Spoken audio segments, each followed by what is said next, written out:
Wabarakatuh. Alhamdulillahi Rabbil Alamin. Wassalatu wassalamu ala ashrafil anbiya wal mursalin Nabiyyina Muhammadin wa ala alihi wa sahbihi ajma'in. Wa ba'd.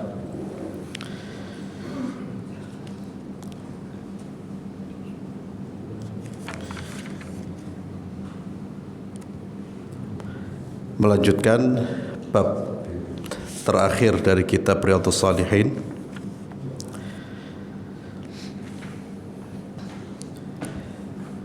Dari Abu Hurairah radhiyallahu tabaraka wa ta'ala anhu, annahu sami'a Rasulullah sallallahu alaihi wasallam yaqul, bahwa beliau mendengar Rasulullah sallallahu alaihi wasallam bersabda, kanat imra'atani ma'ahuma ibnahuma, ada dua wanita yang punya anak laki-laki, masing-masing punya seorang anak. Fadhahaba bi ibni ihdahuma, ja'a adh-dhi'bu fadhahaba bi ibni ihdahuma, datang serigala lalu memangsa salah satu dari dua anak ini. Faqalat li sahibatiha, perempuan yang satu berkata kepada perempuan yang lain, innama dhahaba bi ibnik, yang dimakan itu anakmu, bukan anakku. Wa qalatil ukhra innama dhahaba bi ibnik, yang satunya mengatakan tidak, yang dimakan itu anakmu. Fatahakama ila Dawud sallallahu alaihi wasallam, maka keduanya meminta keputusan kepada Nabi Dawud. Berarti kisah ini di masa Nabi Dawud dan Nabi Sulaiman. Faqadha bihi lil kubra, Nabi Dawud memberi keputusan bahwa anak ini milik wanita yang lebih tua. Jadi dua wanita ini usianya berbeda, maka Nabi Dawud memutuskan bahwa wanita ini milik anak ini milik wanita yang lebih tua. Fakharajata ala Sulaiman bin Dawud, keduanya seorang belum puas, maka mereka pun menemui Sulaiman bin Dawud. Siapa Sulaiman bin Dawud? Apanya Nabi Dawud? Anaknya, ya jelas, Sulaiman bin Dawud sallallahu alaihi wasallam. Jadi boleh memberi atau mendoakan para nabi dengan salawat sallallahu alaihi wasallam, boleh, atau alaihi salam. Di dalam kitab ini disebutkan sallallahu alaihi wasallam.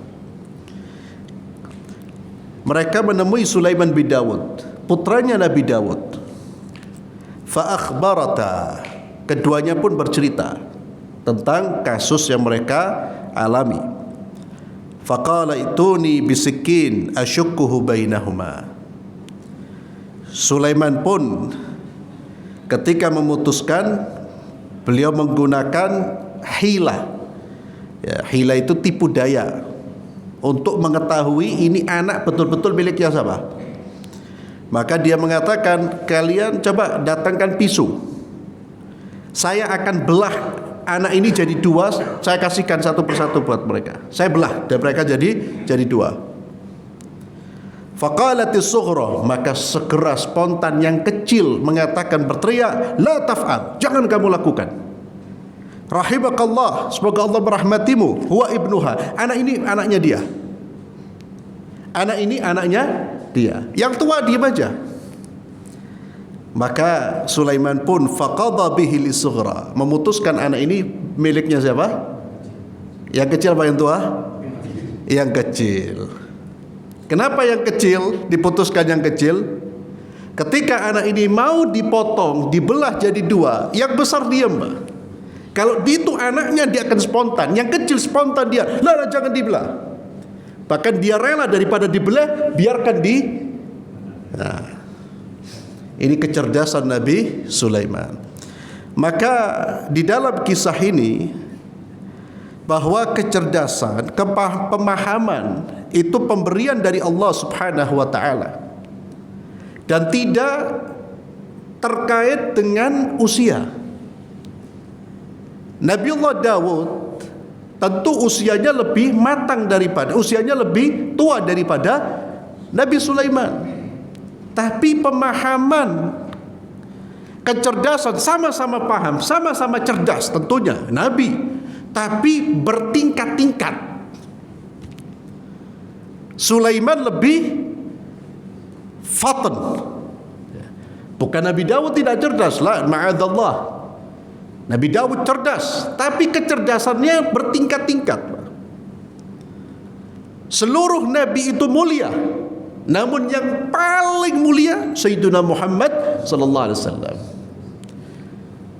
Nabi-nabi itu tampan, yang paling tampan Nabi Yusuf, Nabi Muhammad sallallahu alaihi wasallam. Jadi ada ketika kita mengatakan ini lebih dari itu, bukan berarti merendahkan yang itulah. Semuanya berada dalam posisi yang baik, tapi bertingkat-tingkat kebaikan, termasuk dalam soal kecerdasan. Demikian kata para ulama. Maka kecerdasan itu tidak terkait dengan usia. Belum tentu yang lebih tua lebih faham, lebih cerdas daripada yang muda. Belum tentu ayah lebih alim daripada anak. Karena itu tidak terkait dengan usia, dan itu merupakan pemberian Allah Subhanahu wa taala. Jawazu hukmil anbiya bil ijtihad wa in kana wujudun nas mumkinan ladaihim bil wahyi. Dan dari kisah ini diperbolehkan para nabi itu berijtihad dengan ijtihadnya, walaupun mereka bisa langsung memutuskan dengan wahyu. Liyakuna fi dzalik ziyadata ujurihim aw wa li ismatihim minal khata'. Kenapa mereka boleh berijtihad? Kenapa mereka berijtihad? Untuk menambah pahala mereka, dan juga mereka itu sudah dijamin dari mereka sudah dijaga dari kesalahan, di mana kalau mereka salah pasti Allah tidak membiarkan. Maka ketika Nabi Daud dia keliru memutuskan, Sulaiman yang meluruskan. Nabi tidak mungkin ketika berijtihad tidak mungkin dibiarkan terus sampai meninggalnya tetap melakukan kesalahan, tidak mungkin. Berbeda dengan selain Nabi. Selain Nabi berijtihad, berpendapat, bisa jadi pendapatnya keliru sampai dia meninggal. Tapi kalau para nabi tidak mungkin. Ijtihad, usaha untuk menemukan kebenaran. Dan pada saat itu Allah membiarkan Nabi Daud, Nabi Sulaiman memutuskan dengan keputusannya. Dan ini juga memberikan pelajaran yang lain, bahwa seorang hakim, orang yang memutuskan perkara, itu dia memutuskan berdasarkan bukti-bukti yang terlihat. Sekalipun dia nabi, dia memutuskan berdasarkan bukti-bukti yang terlihat, bukan bukti-bukti yang tidak terlihat.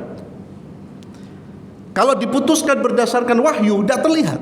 Ini menjadi pelajaran untuk umatnya. Memutuskan sesuatu tidak bisa pakai perasaan, tidak bisa pakai mimpi. Dalam kasus-kasus yang dialami oleh masyarakat, tidak boleh memutuskan kecuali dengan bukti-bukti yang ada, yang diindra, bukan di luar indranya. Itulah yang diingatkan oleh Nabi kita Muhammad sallallahu alaihi wasallam. Kata Nabi SAW, kalian seringkali mengadukan permasalahan kepada saya, dan di antara kalian ada yang lebih alhan, yang lebih kuat, yang lebih mampu berargumentasi daripada kawannya. Maka kata Nabi SAW, hati-hati, barang siapa yang diputuskan perkara bahwa dia benar padahal dia salah, diputuskan gara-gara dia pandai dalam berbicara, maka ketahuilah keputusan itu akan menjadi bahan bakar apinya di neraka. Diingat kalau Rasulullah. Maka Nabi pun, Nabi Muhammad SAW, ketika ada orang datang, Nabi memutuskan sesuai dengan bukti yang ada. Ini pelajaran sekali lagi. Sehingga hakim tidak bisa memutuskan dengan perasaan. Oh, kelihatannya benar dah. Mana buktinya? Sehingga Rasulullah mengatakan al-bayyinatu 'alal mudda'i wal yamin 'ala man ankar. Al-bayyina 'alal mudda'i, kalau Anda menuntut, datangkan bukti.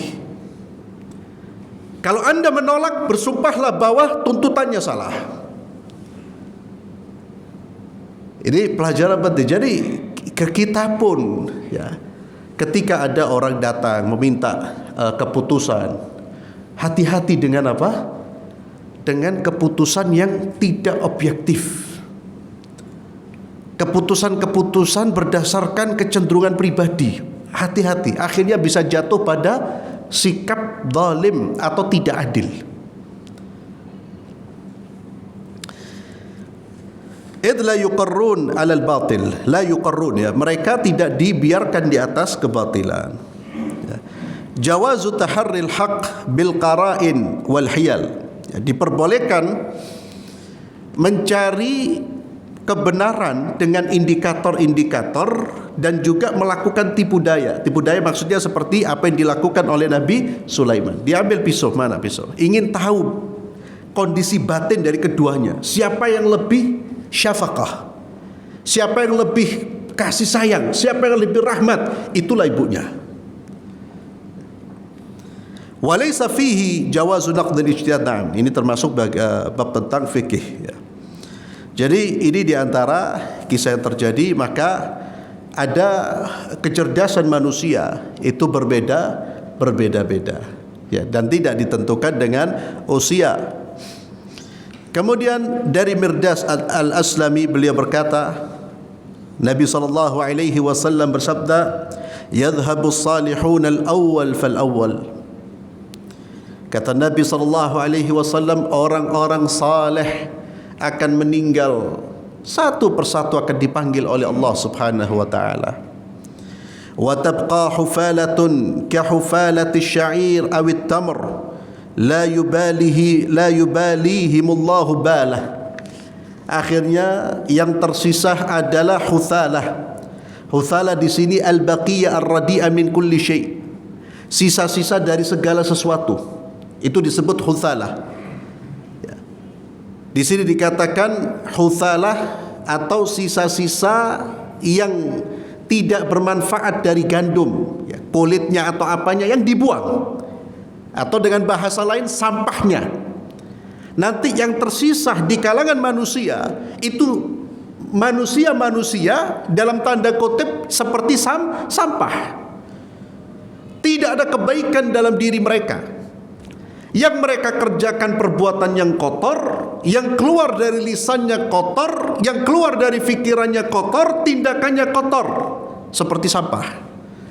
Manusia berasa seperti ini, Allah sudah tidak peduli dengan mereka. Maka di dalam hadis ini, anna mautas salihin min asyratis sa'ah. Di antara tanda-tanda hari kiamat, ketika orang-orang saleh sudah dicabut, dipanggil oleh Allah satu per satu. An-nadbu ila al-iqtida' bi ahli al-khair wa at-tahdhir min mukhalafatihim hatta la yasira mimman la ya'ba Allah bihi. Ini juga menjadi dorongan bagi kita untuk mengikuti jejak orang-orang yang baik dan peringatan dari menyelisihi jalan mereka. Karena kalau kita sudah tidak menjadi saleh, maka Allah tidak peduli dengan kita. Yang dimuliakan oleh Allah, yang diangkat derajatnya oleh Allah, as-salihun, orang-orang saleh. Siapa orang-orang saleh? Orang-orang yang taat kepada Allah dan taat kepada Rasulnya Muhammad sallallahu alaihi wasallam. Orang-orang yang tidak saleh, la ya'ba Allah bih, tidak ada nilainya. Kahuthalah mereka itu, hidupnya mereka kahuthalah, seperti sesuatu yang terbuang. Apa yang dibuang itu huthalah. Inkiradu ahlil khair akhir zaman hatta la yabqa ila ahlul jahl wa alaihim taqumus sa'ah. Ya. Nanti di penghujung kehidupan ini, orang-orang saleh bahkan orang-orang beriman lenyap sama sekali. Seperti hadis yang sudah kita baca. Ya. Orang-orang saleh meninggal sampai orang-orang yang tidak soleh tapi ada iman, itu pun akan dicabut nyawanya oleh Allah, sehingga di akhir zaman, waktu di mana kiamat terjadi, tidak tersisa kecuali manusia-manusia yang jahat, manusia-manusia yang kufur kepada Allah Subhanahu wa taala. Makanya seburuk-buruk manusia adalah manusia yang hidup ketika kiamat terjadi. Itu manusia yang paling buruk. Karena sebelum kiamat terjadi, Allah kirimkan angin yang halus, yang mana setiap orang yang di dalam jiwanya ada keimanan, walaupun sebesar biji zarrah, dia akan terkena angin ini dan dia wafat. Sehingga yang tinggal di akhir zaman hanya manusia-manusia yang sama sekali tidak punya iman. Namun sebelumnya juga orang-orang saleh sudah meninggal, baik meninggal ya. Dan Allahu Akbar ikhwani fillah, itu tanda-tanda hari kiamat. Termasuk kita sudah merasakan, Pak. Ya, ulama-ulama itu bagi yang mengikuti dunia dakwah, dunia ilmiah, itu akan terasa, kelihatan, Pak. Satu persatu ulama-ulama kibar, ulama-ulama besar yang menjadi panutan, ulama-ulama yang betul ulama, bukan yang sering tampil di TV, Pak. Belum tentu ulama itu. Ulama-ulama yang betul-betul ilmunya dicontoh, zuhudnya dicontoh. Bagaimana taatnya mereka, bagaimana zuhudnya mereka dengan dunia, satu persatu dipanggil Allah Subhanahu wa taala. Yang tersisa hanya mereka-mereka yang keluar-keluar di televisi, yang berjubah seperti ulama tapi mereka menjual agama Allah Subhanahu wa taala. Satu persatu dipanggil oleh Allah Subhanahu wa taala. Cuma kita terkadang tidak merasakan, karena perhatian kita kepada orang-orang saleh berkurang, Pak. Kita lebih perhatian dengan artis-artis, tokoh-tokoh fusak, pemain-pemain olahraga, pemain bola. Kalau satu pemain bola meninggal, kita orang semua tahu, lu orang si mati, kecelakaan. Tapi ulama meninggal, mafi ya akhi. Di grup WhatsApp sepi. Ada ulama besar meninggal, di grup WhatsApp sepi. Ya. Tapi ada artis kesandung, muncul semua.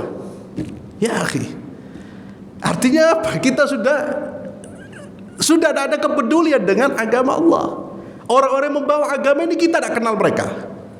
Tapi yang merusak agama, oh kita sanjung, kita agungkan, kita muliakan. Itu diantara tanda-tanda hari kiamat. Dan kalau orang-orang saleh meninggal, ya semakin berat. Maka ikhwani fillah azzallahu ayyakum,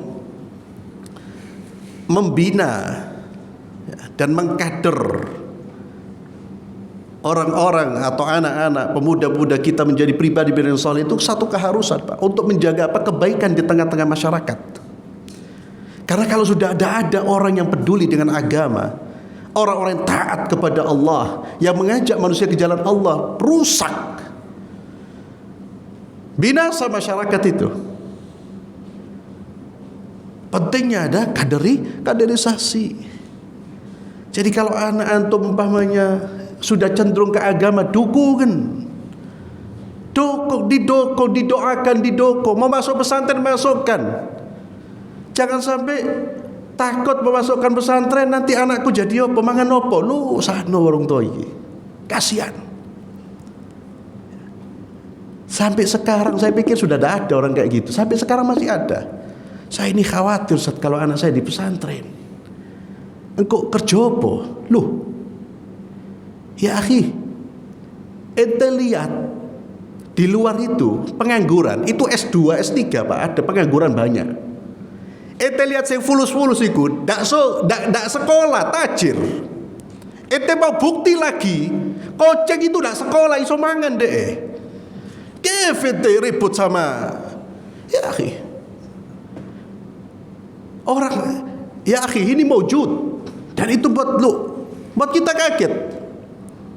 Orang masih khawatir anaknya disekolahkan agama.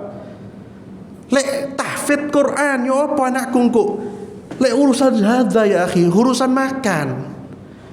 Ya Allah, hidup kalau mau cari makan, itu Allah sudah tunjukkan. Banyak yang tidak sekolah lebih tajir dari yang sekolah. Bahkan sekolah kedokteran, sekolah ini Pak, banting setir syughul. Kenapa? Tak kuat ya. Sekolah ternyata ijazahnya tidak terlalu penting untuk mengkayakan dia kalau tujuannya cari kekayaan. Jadi ikhwani fillah, itu tanggung jawab orang-orang tua, masyarakat, bagaimana terus menjaga adanya pribadi-pribadi yang saleh, yang betul-betul punya ghirah, punya kemauan, punya kecemburuan terhadap agama Allah. Mereka lah yang menjaga masyarakat itu. Mereka lah yang menjaga masyarakat. Itu dari situ Allah turunkan rahmat. Kalau sudah satu persatu dicabut, habis. Ya. Di tengah-tengah masyarakat tidak ada lagi orang yang mengingatkan manusia ke jalan Allah. Semuanya saling mengingatkan tentang urusan dunia. Tidak ada barakahnya, tidak ada kebaikannya.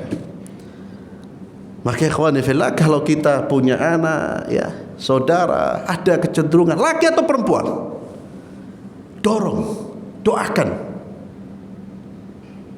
Jangan sampai tidak ada kaderisasi, ya. Karena memang dunia ini semakin menarik, semakin menarik bagi penghuninya, ya.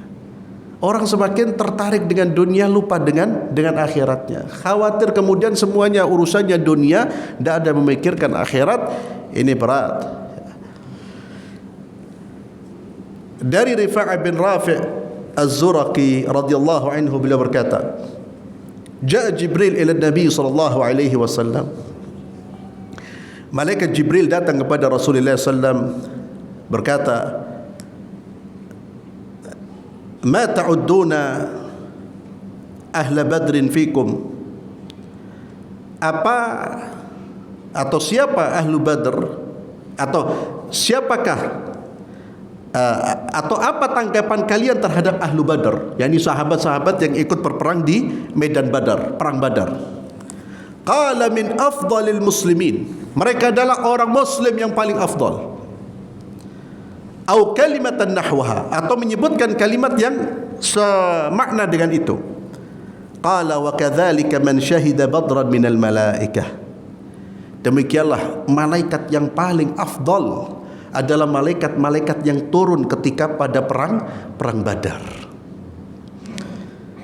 Maka kedudukan sahabat yang terlibat perang Badar itu sangat tinggi. Demikian pula malaikat-malaikat yang ikut berperang di waktu perang Badar. Dan perang Badar ini perang yang memang disaksikan oleh malaikat-malaikat. Mereka turun. Demikianlah ketika Allah menolong hamba-hambanya. Allah kerahkan makhluk-makhluk yang lain untuk membantu. Allah turunkan malaikat. Allah jadikan bumi sebagai tempat pijakan yang kuat untuk hamba-hamba yang beriman. Semuanya ketika bersandar hanya kepada Allah subhanahu wa ta'ala. Malaikat membantu, tapi bukan kita meminta doa kepada malaikat. Minta doa kepada siapa? Allah azza wa jalla, idza sa'alta fas'alillahi wa idza sta'anta fasta'in billah. Jika engkau meminta, mintalah kepada Allah. Meminta pertolongan, mintalah pertolongan kepada Allah. Allah yang mengerahkan semua. Ini keutamaan ahli Badar. Dan malaikat ini ikhwani fillah, ya, terjun di medan perang. Di medan-medan di mana Islam dengan kekufuran itu berhadapan-hadapan, Pak. Dan insya Allah malaikat tidak turun di lapangan bola. Ya akhi, hati-hati ngomong tentang malaikat. Ya. Ada sampai sohib, mudah-mudahan guyonan, tapi guyonan tidak boleh seperti itu. Ya. Ini kan euforia Piala Dunia. Kita senang dengan tim Muslim menang, wajar, itu wajar. Ya. Orang Indonesia timnya main senang, hatinya senang, itu wajar. Ya. Ada tim Muslim menang, wajar. Tapi ojo berlebihan. Iku dibantu malaikat iku. Ya akhi. Ya akhi, nah orang malaikat turun ke medan lapangan apa ya? Ini olahraga. Ya. Saya katakan kalau inti ngomongnya guyon, jangan guyon dengan nama malaikat. Kalau inti serius berarti inti keliru, salah besar. Down. Sudahlah olahraga ya olahraga. Malaikat ikut terjun di medan Badar ngadepi orang-orang musyrik. Iki olahraga jangan kemudian terlalu berlebihan. Ya menang alhamdulillah. Ya. Jadi saya katakan malaikat itu turun di medan-medan perang, di tempat-tempat yang memang di situ izzatul Islam, betul-betul izzatul Islam. Ya, bukan hanya nama, betul-betul Islam ditegakkan di situ. Itu adalah tempat-tempat malaikat bertarung di situ. Diturunkan Allah Subhanahu wa taala. Jadi jadi obrol-obrol seperti itu tidak boleh ya kawan fillah. Ya, dan itu merendahkan malaikat. Makanya saya katakan kalau guyonan hati-hati. Jangan bawa malaikat-malaikat untuk candaan kita. Kalau itu guyonan jangan dibawa untuk candaan. Kalau serius ya Allah menyebutkan malaikat turun di waktu perang Badar, perang yang besar antara umat Islam dengan pasukan orang-orang musyrik.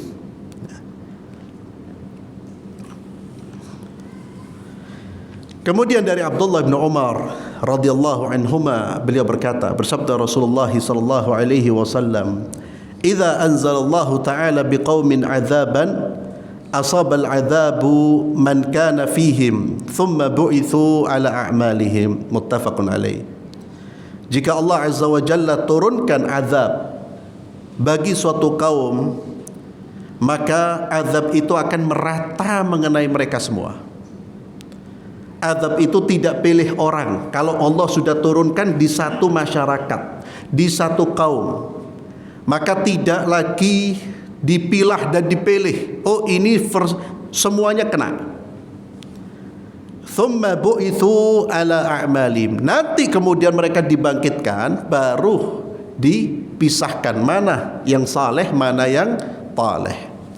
Tapi di dunia ketika azab turun, maka tidak lagi melihat-lihat siapa yang akan terkena azab. Itu yang Allah ingatkan kepada kita. Takutlah kalian kepada fitnah yang akan mengenai, tidak hanya mengenai orang-orang tertentu. Fitnah di sini azab. Takutlah kalian terhadap azab yang tidak hanya mengenai orang-orang tertentu. Itulah kembali kepada apa yang saya sampaikan tadi, Pak. Masyarakat kalau sudah rusak, kemungkaran menyebar, tidak ada amar ma'ruf nahi mungkar, tidak ada orang saleh yang berbicara di situ, Allah timpakan azab. Kalau Allah timpakan azab, yang ahli salat, ahli baik pun kena. Semuanya akan terkena. Hanya di hari kiamat baru dipilah-pilah, dipisahkan. Kalau di dunia mereka azab ketika turun tidak dipisahkan, semua terkena azab Allah Subhanahu wa taala. Dan salah satu penyebab turunnya azab yang merata, bahkan orang saleh tatkala kita sudah membiarkan kemungkaran terjadi di mana-mana. Ya. Hati-hati ikhwani fillah. Maka kemungkaran dimanapun, di kampung kita, di RW kita, di masyarakat kita, usahakan untuk dihilangkan, dicegah. Jangan sampai kemungkaran itu lebih luas. Sebagaimana Nabi SAW memberikan permisalan tentang dua kelompok manusia. Ya. Kelompok pertama, kelompok yang menjalankan amar ma'ruf nahi mungkar, yang taat kepada Allah. Kelompok kedua, kelompok yang tidak peduli dengan aturan Allah. Dua kelompok ini mereka naik di satu kapal besar bertingkat. Orang-orang baiknya, orang-orang salehnya yang menegakkan amar ma'ruf nahi mungkar berada di tingkat atas. Yang fusak, yang buruk berada di tingkat bawah. Yang bawah ini kalau dia mau mengambil air, dia harus naik ke atas, melewati orang-orang yang di atas. Dia naik melewati orang di atas. Salah seorang di antara mereka berkata, daripada kita mondar-mandir naik turun melewati orang yang di atas, asan kita orang bolongi kapal ini langsung air masuk. Dibolongin saja kapalnya, air langsung masuk, kita bisa langsung minum dari situ, ambil air dari situ, gak perlu naik ke atas. Kata Nabi SAW, kalau orang yang di atas, ini orang-orang baik yang di atas, membiarkan orang-orang yang di bawah melubangi kapal, apa yang terjadi? Tenggelam. Yang tenggelam siapa? Apakah yang melubangi ataukah yang di atas juga ikut? Yang di atas juga ikut. Kalau dia membiarkan, orang-orang baik tapi membiarkan. Namun kalau yang di atas dia cegah keinginan buruk dari orang-orang fasik ini, maka mereka semua selamat. Itu permisalan yang indah, Pak. Maka harus ada orang-orang saleh ya. Dan sekarang kita lihat, Allahu Akbar, azab di mana-mana ya, kawan. Ya, kita mau mengatakan itu musibah ya, berupa meletusnya sekarang, meletus gunung berapi, kemudian gempa, bahkan gempa terus menerus ya. Kita tidak bisa mengatakan oh itu hal yang biasa. Itu hal yang luar biasa, itu peringatan dari Allah Subhanahu wa taala. Dan itu bisa terjadi di tempat kita. Jangan kemudian kita bersandar, hati-hati, bersandar kepada ahli apa itu? Geologi kita. Iya, yang oh ini aman kok, tidak ada gempa. Oh yang itu memang ya akhi, gempa bukan soal tempat di mana kita berada. Dalam kondisi manusia mengatakan Anda aman, ketika turun azab tidak akan aman.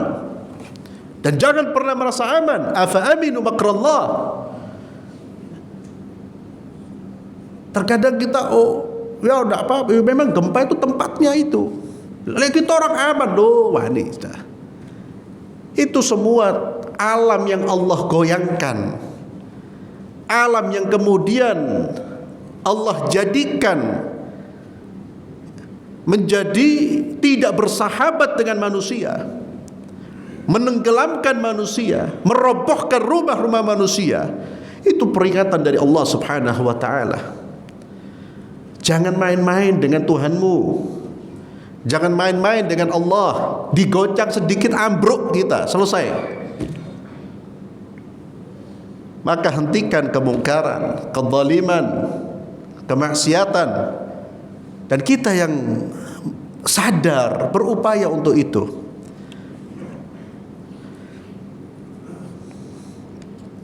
Kemudian dari Jabir bin Abdullah radhiyallahu anhu, beliau berkata, kana jid'un yaqumu ilaihi an-nabiy sallallahu alaihi wasallam, yani fil khutbah. Falamma wudi'a al-minbar sami'na lil jid'i mithla sawt al-ishar hatta nazala an-nabiy sallallahu alaihi wasallam fa wada'a yadahu alaihi fasakan. وفي رواية فلما كان يوم الجمعة فقعد النبي صلى الله عليه وسلم على المنبر فصاحت النخلة التي كان يخطب عندها حتى كادت أن تنشق. الله أكبر. Ini mukjizat Rasulullah sallallahu alaihi wasallam. Jabir berkata, dulu sebelum dibuatkan mimbar untuk khutbah, Nabi biasa bersandar di jid'un nakhlah, yakni pohon kurma, batangnya, batang pohon kurma. Nabi biasa bersandar di situ. Ketika dibuatkan mimbar, maka Nabi pun tidak lagi bersandar, beliau pun naik di atas mimbar. Ketika Nabi naik di atas mimbar, tidak bersandar, maka terdengar dari batang kurma tersebut suara unta, ringkikannya unta. Isyar itu unta yang hamil 10 bulan. Jadi bersuara sampai Nabi pun turun, dipegang oleh Rasulullah SAW, maka dia pun sakit, dia pun tenang. Kemudian di dalam riwayat yang lain, pada hari Jumat ketika Nabi SAW duduk di atas mimbar, maka nakhlah, batang kurma ini berteriak, allati kana yakhtub indaha, dia berteriak sampai seolah-olah dia mau terbelah. Di dalam riwayat yang lain, fasahat sayahat sabi, dia berteriak seperti teriakannya anak kecil. Maka Nabi pun turun, kemudian dipegang oleh Nabi, dipeluk oleh Nabi. Maka dia pun kemudian mengeluarkan suara rintihan sampai dia diam. Qala bakat ala ma kanat tasma' min adh-dhikr. Ini merupakan hal yang tidak mustahil ketika Allah berkehendak. Maka benda-benda padat, benda-benda mati, ketika Allah berkehendak, Allah akan membuka indranya, seperti dia kemudian bisa mengindra seperti yang dilakukan makhluk hidup. Dan ini sekali lagi mukjizat Rasulullah sallallahu alaihi wasallam. Dan bagaimana kerinduan siapapun yang telah melihat Rasulullah SAW, rindunya mereka melihat Rasulullah, merindunya mereka dipegang oleh Rasulullah SAW. Kemudian dari Abi Tha'laba Al-Khushani Jurthum bin Nashir radhiyallahu anhu, Ar-Rasulullah sallallahu alaihi wasallam qala: Inna Allah Ta'ala farada fara'id fala tudayyi'uha wa hadda hududan fala ta'taduha wa harrama asya' fala tantahikuha wa sakata an asya' rahmatan lakum ghaira nisyanin fala tabhathu anha. Hadithun hasan. Nabi SAW bersabda, sesungguhnya Allah telah mewajibkan, menetapkan kewajiban-kewajiban, fala tudayyi'uha, maka janganlah kalian menyia-nyiakan kewajiban tersebut. Wa hadda hududan fala ta'taduha, dan Allah telah meletakkan batasan-batasan, janganlah kalian lampaui. Janganlah kalian lampaui batasan-batasan tersebut. Wa harrama asya' fala tantahikuha, dan Allah Azza wa Jalla telah mengharamkan hal-hal yang diharamkan, jangan dikerjakan apa yang diharamkan tersebut. Wa sakata an asya' rahmatan lakum, dan Allah mendiamkan, tidak mengharamkan sesuatu karena rahmat kepada kalian, dan itu bukan karena Allah lupa. Fala tabhathu anha, maka janganlah kalian mencari-cari hukumnya. Ya. Artinya apa? Apa yang didiamkan oleh syariat berarti mubah buat kita, berarti boleh buat kita. Maka di dalam hadis ini ada kaedah penting, dan inilah kaedah dalam beragama. Ya. Kaedah dalam beragama, iltizam ma syara'a Allahu li ibadihi 'ala al-wajhi alladhi syara'ahu. Berpegang teguh dengan syariat Allah sesuai dengan syariat yang diajarkan oleh baginda Muhammad sallallahu alaihi wasallam, yang diturunkan Allah melalui Nabi Muhammad sallallahu alaihi wasallam. Karahiyatut tanattu' fi su'al amma lam yaqa', dan juga kita dibenci melakukan atau bertanya pertanyaan-pertanyaan yang belum terjadi, dan juga mencari-cari hukum yang sebetulnya tidak ada hukumnya. Artinya itu kembali kepada hukum mubah, diperbolehkan. Apalagi mengharamkan apa-apa yang diperbolehkan oleh Allah Subhanahu wa ta'ala. Maka dalam beragama itu kita melihat patokannya apa? Patokannya syariat Allah, patokannya syariat yang dibawa oleh Nabi kita Muhammad sallallahu alaihi wasallam. Kita katakan ini wajib kalau memang ada dasar bahwa ini wajib. Kita mengatakan ini sunnah kalau ada dasarnya ini sunnah. Ketika Islam sudah membuat had, batasan, jangan dilampaui. Syariat itu jangan dilampaui, jangan ditambah, jangan dikurangi, jangan dimodif. Kalau kita ingin melakukan modifikasi, menambah, mengurangi, memperindah, bukan syariat, urusan dunia silakan. Syariat ittiba'. Kalau soal bicara tentang syariat, bicara tentang ibadah, bicara tentang agama, ittiba' Allah. Bagaimana Allah mensyariatkan ini? Ada enggak syariatnya menurut Allah? Diturunkan enggak perintahnya oleh Allah? Kalau itu kewajiban, jangan disia-siakan. Haram, tinggalkan. Islam membatasi sampai segini, jangan melampaui, jangan menambah-nambah. Itulah jalan keselamatan. Yang tidak diharamkan, jangan diharamkan. Yang tidak diharamkan berarti boleh. Maka persoalan-persoalan di luar ibadah, banyak hal yang didiamkan, maka itu boleh. Jangan dicari-cari dalilnya untuk mengharamkan. Oh, tidak ada dalil yang mengharamkan dalam urusan muamalah, berarti itu mubah, itu diperbolehkan dalam syariat. Allah tidak lupa. Allah tahu nanti berbagai macam peristiwa, kemudian berbagai macam pemikiran, berbagai macam akad-akad. Ya, dalam muamalah itu sering terjadi akad-akad. Ada bentuk-bentuk jual beli yang baru, ada bentuk-bentuk akad-akad yang baru. Kalau tidak ada dalil yang mengharamkan, kembali kepada hukum mubah.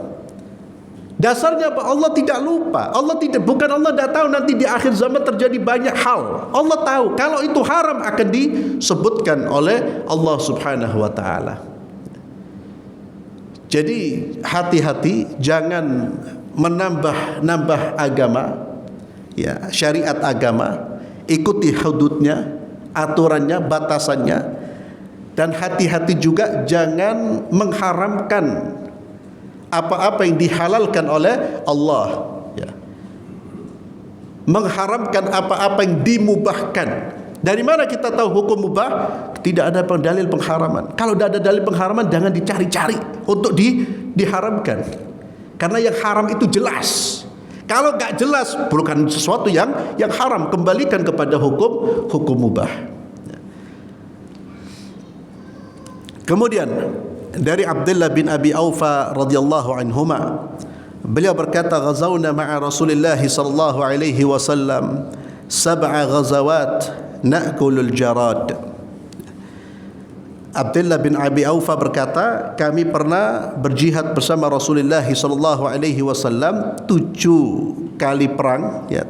Kami berangkat perang atau mengikuti peperangan 7 kali bersama Rasulullah, dan dalam 7 kali tersebut kami makan jarad. Jarad itu belalang, ya. Maka ini yang diperbolehkan dan termasuk yang bangkainya itu boleh. Nabi sallallahu bersabda, "Uhillat lana maitatan wa daman." Dihalalkan bagi kami 2 bangkai. Bangkainya ikan dan belalang. Di luar itu semua bangkai haram. Ya, artinya kalau ada belalang mati, tidak disembelih mati begitu saja, halal. Ikan mati terapung, selama terapungnya bukan karena racun atau terkena limbah, halal.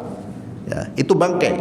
Namun di luar itu semuanya menjadi haram, hanya dihalalkan. Maka pengecualian dihalalkan kepada kami menunjukkan yang tidak dikecualikan hukumnya haram. Dan ini ikhwani fillah azzalallahu ayyakum, mereka para sahabat Rasulullah sallallahu alaihi wasallam, bahkan baginda Muhammad sallallahu alaihi wasallam, memakan apa yang ada. Dan makanan mereka makanan yang sederhana, apa yang ada. Coba kita lihat kehidupan mereka. Kehidupan mereka jihad fisabilillah. Makanan pun seadanya.